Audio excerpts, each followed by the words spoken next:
Soy, walang masama kung magsaset ka ng boundaries sa relationship ninyong dalawa.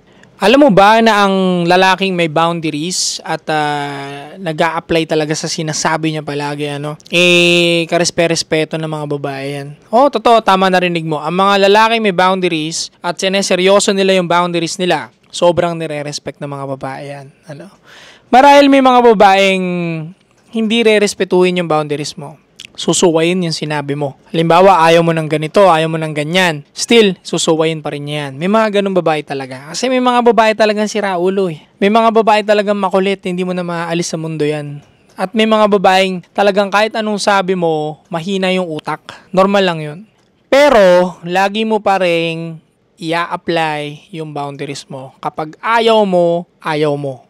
Dapat hindi yun mabali. From the time na binabali ng babae lagi yung boundaries mo, it means hindi ka niyan ganun kagusto. Mababa yung attraction level niya sa'yo. Ang babaeng gustong-gusto ka, takot na takot baliin yung boundaries mo. Iba yung lalaking marunong mag-no, yung lalaking marunong maglagay ng gusto niya at ayaw niya. Sobrang well-respected yan ng mga babae, sinasabi ko sa'yo. Kumpara sa lalaking parang aso, parang tuta na kung ano lang yung sabihin ng babae niya, gagawin niya, sunod-sunuran, ganon. Ang lalaki may boundaries, may paninindigan, at alam niya kung ano yung gusto niya, may dominance sa relationship. Diyan sobrang nababasa ang pempem ng mga babae. Ako na nagsasabi sa iyo, So, kung ayaw mo ng isang bagay sa isang babae, for example, ayaw mo ng babaeng may tattoo, tapos gusto niya magpatato, diinan mo. Idiinan mo na ayoko talaga niyan. Ngayon, kung gugustuhin mo yan, it's either maghihiwalay na lang tayo pag tinuloy mo yan. Huwag ka matakot na magsalita ng ganun sa babae. Dahil maganda nga yun natetesting mo ngayon kung gusto ka ba talaga ng babae, diba? Kasi ang mga babaeng hindi ka gusto gaano, lalabagin at lalabagin talaga nila yan. So at least, nabawasan ka ng problema. Huwag ka manghinayang kung halimbawa hindi niya sinunod yung boundaries mo, nawala siya sa'yo, huwag ka manghinayang. Kasi isa lang ibig sabihin nun. Hindi rin magtatagal, maghihiwalay at maghihiwalay din talaga kayo. Maganda nga yan, pinaikli mo lang yung panahon. At least, ngayon pa lang, may time ka na ulit para alam mo na, paganahin yung isip mo at yung puso mo sa ibang bagay, di ba? So, number 1, dapat meron ka laging boundaries. Okay? Hindi mawawala yan.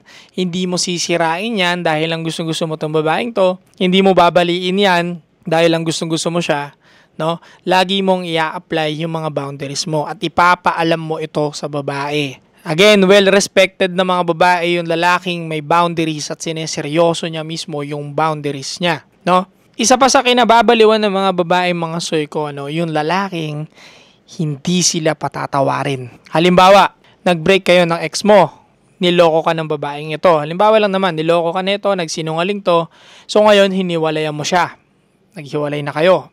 Nagpilit-pilit siya sa'yo na makabalik, nakiusap, bla bla bla bla bla bla, pero dahil nga hindi mo kayang patawarin kasi nga nag-cheat siya sa'yo, hindi mo na siya mapatawad. Kapag nalaman ng babae na hindi mo siya kayang patawarin, grabeng attraction level ang mararamdaman nila sa'yo. Kasi ibig sabihin, sobrang taas ng respeto mo sa sarili mo, respeto mo sa sinasabi mo, at ayaw mong nababastos yung sarili mo. Yun lang ibig sabihin nun, sobrang attractive sa babae yung lalaking hindi nagpapatawad sa kanila.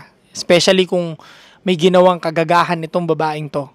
Okay? Yung mga simpleng bagay, mga walang kwentang bagay, yung mga kaya naman talagang i-forgive, wala naman masama doon. Pero ang tinutukoy ko kasi dito yung mga cheating, yung mga pagsisinungaling ng malala, yung mga bagay na alam mong pwedeng ikapahamak ng relationship ninyong dalawa, yung mga ganung bagay, Kapag yun, diniktahan mo siya, hiniwalayan mo siya, at hindi mo siya pinatawad, sinasabi ko sa'yo, iisipin at iisipin ka pa rin ng babaeng ito, hindi ka mawawala sa isip niya.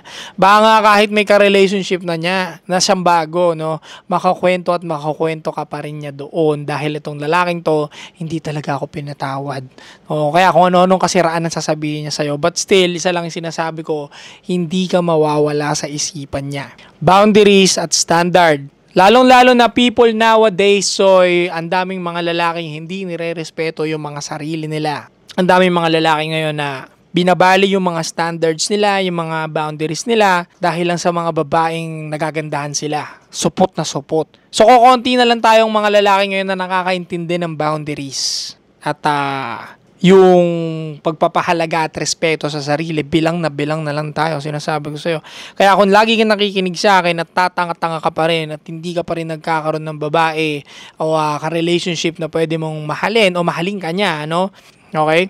Binibigay ko na lahat ng cheat code, no? Kaya kung hindi ka pa rin magkakaroon ng babae ngayon, ewan ko na lang talaga. Again, ang konti na lang natin dito sa Pilipinas ng mga lalaki may paninindigan, may standards, may boundaries, may utak, no? May hindi nagpapatanga sa babae, sa mga drama ng babae, bilang lang tayo. So, nagkakagulo yung mga yan sa konti ng bilang ng numbers natin. So, nagsisiksikan yan. So, kaya may mga suya ko dyan minsan mababalita mo, may 3 siya, may 4 siya, no? Again, practice protective sex pa rin palagi. Lagi kayong mag-condom, ha? Tandaan nyo yan. Stay cold.